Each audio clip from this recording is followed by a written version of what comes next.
एक नंबर. अळूचा फतफदा. तोंडात पाणी सुटला. तुमका जर ह्या पावसाळ्यात चमचमीत खावचा असात आणि ह्याची चव तुमका वर्षभर लक्षात ठेवची असात तर ह्या पावसाळ्यात जो अळू मिळता ना त्याचा या अळूचा फतफदा बनवा. तसा अळू वर्षभर भेटतो, पण त्याचा नको. ह्याची चव जी असतात आणि त्याची चव त्याच्यामध्ये नक्की फरक असतात. तुम्ही पण एकदा बनवून बघा, म्हणजे तुमचं पण म्हणणं ह्याच असताना. ही 2 पानं कसली वहिनी? ही तुमच्या अळू वडीची आणि ही तुमच्या अळूच्या भाजीची. म्हणजे अळूचा भाजी करा, फतफदा करा, अळूचे गाठी करा, त्याची ही पानं आणि ह्याची करा वडी. ही बघा, ह्याचं देठ असता मरून आणि असता खरखरीत सारखं आहे बघा, म्हणजे ब्राऊन कलर. ब्राऊन कलर, मरून कलर, ब्राऊन इंग्लिश, मरून मराठी, सफेद. आणि ही पानाची शेप बघा आणि ह्या पानाचा शेप बघा. ह्यो गोलाकार असता, ह्यो त्रिकोणी असता. जरा बावलीत म्हणा. हा, बावलीत म्हणा बघा. ही पोपटी कलरची आणि ही हिरवीगार. ही बघा दोघांमधलं फरक. हय जरा दिसतली सेम आणि ही जरा जाडसर आहात बघा. ही पानं आणि ही पातळ, एकदम पातळ. तुम्ही अशी बघितल्यात ना की तुमच्या स्वतःच्या पण लक्षात येतला की अळूचा खय आणि भाजीचा पान. तरी काही लोकांना कळत नाही, तरी सांगतात भाजीवाले सांगतात. आणि ह्या बघा ह्याचे असे गाठी होतात म्हणून ह्या एकदा पातळ असतात. बघा अशी पीळ मारला की गाठी. ह्याची होचे नाही. आता गाठीची रेसिपी बघा जाऊन. हे बघा ह्याचा होणार नाही, म्हणजे बघा असं असं असं करून केलास तर फाटला. आता या अळूच्या पानांचा करूया फतफदा. आता मी 2 तुमका कापूची कशी त्यासाठी ठेवले. त्याच्या आधी मी हातात कोकम चोळले बघा. गुलाबी गुलाबी झाले हात. कोकम चोळूच व्हाय नाही तर हातात मरणाची खाज सुटतली आणि तुमका काय लागला असत तर लयच सुटतली. हे बघा हे देठ असे कापून घेतले किनारे आणि पानं अशी एकावर एक ठेवायची आणि ह्या देठाक ना असा जर असा उडवायचा आणि खाली खेचायचा. ह्या लांब धरायचा कारण ह्याच्यातून बाष्प पडत असतं पाणी सारखे बारीक. हे बघा असा खाली वडायचा. हे काढून टाकायचंच असतं. मी सुरीनी सरसकट सगळा काढते. कोण कोण अर्धवट काढतं, मी काढते अर्धवट, मधून अशा करतात. हे बघा मी तसाच करते. ही पानं अशी एकार एक लावही म्हणजे कसं चिरूक बरी पडतात. गावात चिरायची आहे तशी. आता तू पण गावातच राहतो. विरार गाव, वसई गाव, विरार गाव, नालासोपारा गाव, ही गावाच. पालघर गाव. आणि गावातली बायकाच येऊन बसतात. बस ना एवढी आता एका मुठीत एवढी होतली ना. तुका दाखवते थांब. करा लावा थोर बाबा एकावर एक इतके ते छोटे मोठे छोटे मोठे. झाली 10-12 तरी झाली ना. झाली. आता त्याच्यात हे देठ घ्यायचे, हे सोईन करून घ्यायचे असे आणि त्याचे पण 2 भाग करायचे आणि घुसवायचे मध्ये आणि हे असे चिरायचे. आता मी दुसरी पद्धत पण दाखवेन. आता या वळसा ना असा धरायचा, आडाळ्यावर जमता पटकन. पण आता तुमका सुरीन पण दाखवते. उतरले देठ गमले. होय होय. आता ती कशी बारीक चिरूक गावता. आणि ही भाजी बारीक नाही चिरू केली तरी टेन्शन नाही की ते आपण ही वाफून घेतलो.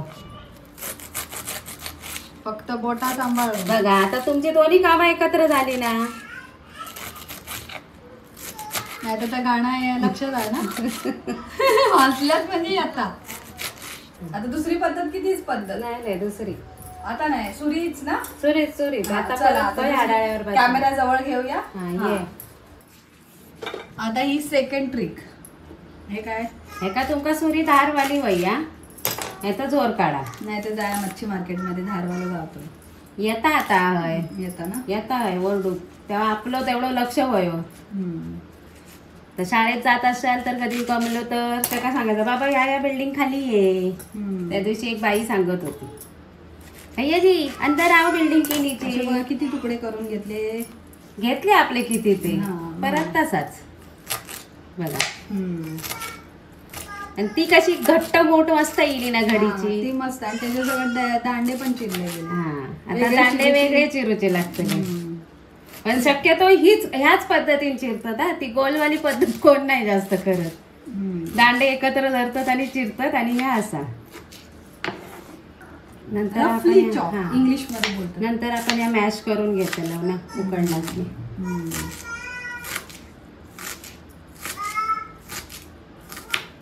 हे बघा ह्या एका डब्यात अळूची दुसरी टीप म्हणजे काय, चिरूच्या आधी काय तर धुवून घ्यावा.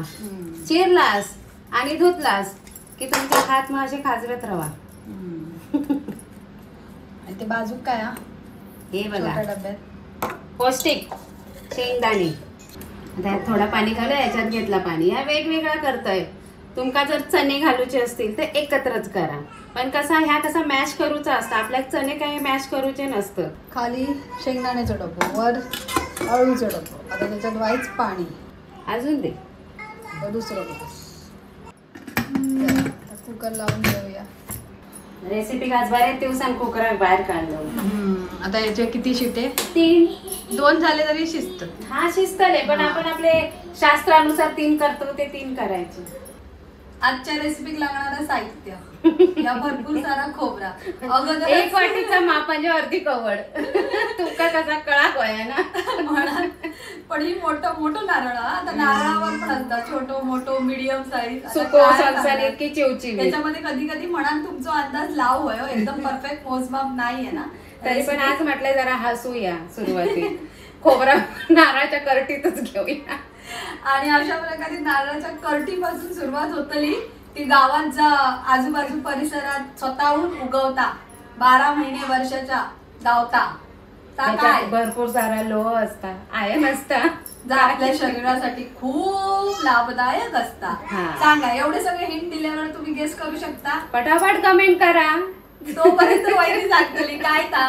अळू. अळूचा फतफदा, पण अळूची पातळ भाजी शुद्ध भाषेत.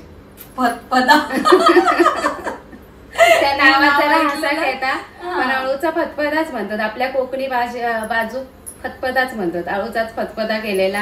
मी या साध्या सोप्या भाषेत बोलतोय अळूची पातळ भाजी. आता त्यांना काय किती फतफदा म्हणतात. त्या भाता बरोबर पण चालता आणि चपाती बरोबर चालता आणि भाकरी बरोबर, म्हणून त्याला म्हणतात फतफदा. फतफदाचा अर्थ माहिती आहे बाबा. तुमका पण माहिती असेल तर नक्की सांगा. आता तर सांगासारखं नाही ऑन कॅमेरा. जाऊ दे, मी सांगितलंय ना म्हणून त्याला फतफदा म्हणतो. म्हणजे त्या सगळ्या बरोबर चालतात. पण तुझा फतफदा का आपला? मगाचा अर्धा वाटी खोबऱ्याचा तुमका दाखयला. अर्धा इंच आला, 10-12 लसूणचे पाकळे. कारण लसूणचा मारा चांगला लागतो. 4 हिरव्या मिरच्या छोट्या आहेत. तुम्ही मोठ्या असतील तर 2 घाला बाबा. हिरवी कोथिंबीर असतात तरी घातलात तरी चालत. पावसाळ्यात चिघळली. कच्चाच खोबरा वाटून घेतला. हे बघा कुकर मध्ये उडवून घेतला खालचं एवढं डब्बो. आता हे आवडीनुसार तुम्ही चणे घाला, पावटो घाला. अगदी घाईघाईत नाही विसरलास तर चण्याची डाळ घातलास तरी चांगला लागतो. आता ह्या गरम गरम असते वेळी मॅश करून घेतोय.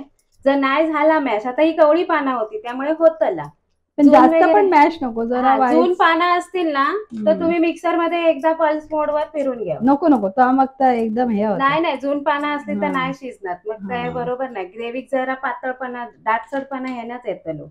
आता ह्या चोत्यासारख्या पण लागतं. मग मेन म्हणजे पाना नाही पण देठ तर होकच आहे मॅश.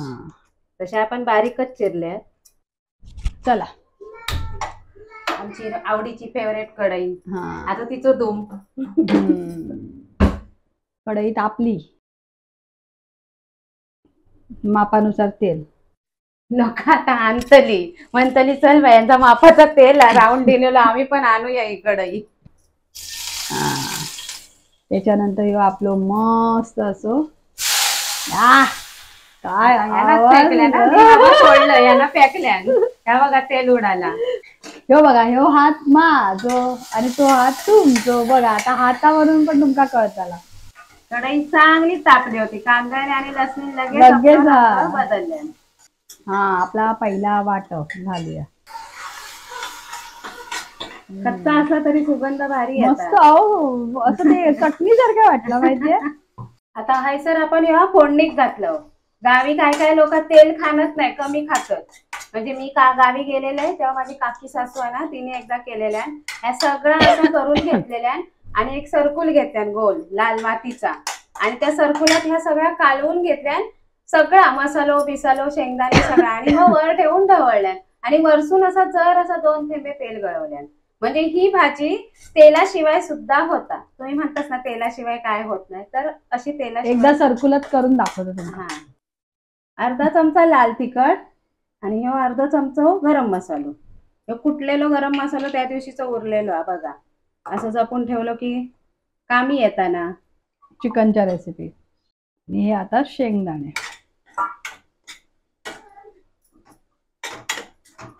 मिक्सरचा भांडा धुवून पाणी वाटलं म्हणून भुतूर सपेता नाही तर मला स्नेहान दूध वाचल्यान काय. तुम्ही अशी म्हणणारच नाही हो, पण मी आपला जरासा हसू घेऊ खोया ना तुमका. आता या चांगला ढवळून घेतोय. अशी हसत हसत केला तर कसा माका पण बरा वाटता आणि तुमका पण थोडी मजा येता बघू. या बघा असा या मिक्सरचा भांडा धुवून घेतलोय. ती प्रत्येक गृहिणी घेता आणि मग त्या असा भुतूर मध्येच वतलेले खोबऱ्याचा. त्या बोलला ना वाटपाचा हा म्हणून, तर काय म्हणते वतलेली काय वाटत होते. तर असा तुमका दाखवले तर तुमका वाटतच नाही अळूच्या पतपत्यात दूध घातल्यान की काय दही घातल्यान. तर नाही हा, मिक्सर धुवून घेतलेलं पाणी घातलं. आता ही आपली आमसुला म्हणजे कोकमा. ही होईच म्हणजे अळूला खाज येत नाही. आपल्या घशाक आराम देतली. जर खाजराला असात तर मग आता आळू खाण्यासारखा नाही, मग ह्या कोकमामुळे तर खाण्यासारखे होत. चला आता आपलं मीठ जपून ह्या घेवळा सगळ्या ढवळून. हा भाजीला पटकन शिजता. कारण शेंगदाणे सुद्धा आपण उकडून घेतलेले आहोत आणि अळू पण घेतलं उकडून, त्यामुळे काय ह्या भाजीक वेळ नाही. वाढून घेऊया. चिंब पावसात भिजून येईलास की गरम गरम असा ह्या आळूचा फतफदा, अळूची राशेदार भाजी आणि त्याच्याबरोबर भाकरी नाही तर शेराचो भात. शक्यतो भातावरच ताव मारतात, भारी लागतात. भारी लागतं ना. शेंगदाणे पण भुतूर बरे दिसतात, काळे नाही झाले. मटन रसो वाटता माका. मटणाचा रसो होय तर बघ ना, श्रावण सुरू झालं मग. भारी एक नंबर. अळूचा फतफदा. तोंडाक पाणी सुटला. सवाफा येता अळूचा फतफदा आणि बाहेर मस्त असो पाऊस. तुमका जर ह्या पावसाळ्यात चमचमीत खावचा असात आणि ह्याची चव तुमका वर्षभर लक्षात ठेवची असात तर ह्या पावसाळ्यात जो अळू मिळता ना त्याचा या अळूचा फतफदा बनवा. तसा अळू वर्षभर भेटला, पण त्याचा नको. ह्याची चव जी असतात आणि त्याची चव त्याच्यामध्ये नक्की फरक असतात. तुम्ही पण एकदा बनवून बघा, म्हणजे तुमचं पण म्हणणं ह्याच असताना. मी सॉक करतोय आणि बोलले आता थंड थंड अळूचा फतफदा खाऊया, पण त्या गरमागरम. त्याची म्हणजे काय म्हणतात ती खाल्यावर त्या शरीरात इफेक्ट कसं पडतो थंड, असा आता गरमागरम. होय ना. एका पावसाळ्यात एकदा तरी या खाऊकच वया. एकदा की त्या गणपतीपर्यंत खाया. मस्त ताजी ताजी अळू उगवत नाही लागणार. हा आणि झटपट होता. आणि तुम्ही बिना वाटपाचा बिना तेलाचा सुद्धा करू शकता. मी बिना वाटपाचा आणि बिना तेलाचाच करते, त्याच मला आवडता. छान. पण त्याची पण दाखवूया एकदा रेसिपी. आणि ही रेसिपी तुमका कशी वाटली ती कमेंट मध्ये सांगा. कारण मी बाबांका करून द्यायचे सासऱ्यांका, त्यांका नको. फक्त एक मसालो टाक, लसूण फोडणेक घाल आणि तेल बिल काय घालू नको, असाच टाक. हा चला ही रेसिपी तुम्ही नक्की बघा. परत किचन लाईक शेअर सबस्क्राईब करा आणि आमचा व्हिडिओ आवडला तर बाकीच्यांका पण शेअर करा. Okay bye bye.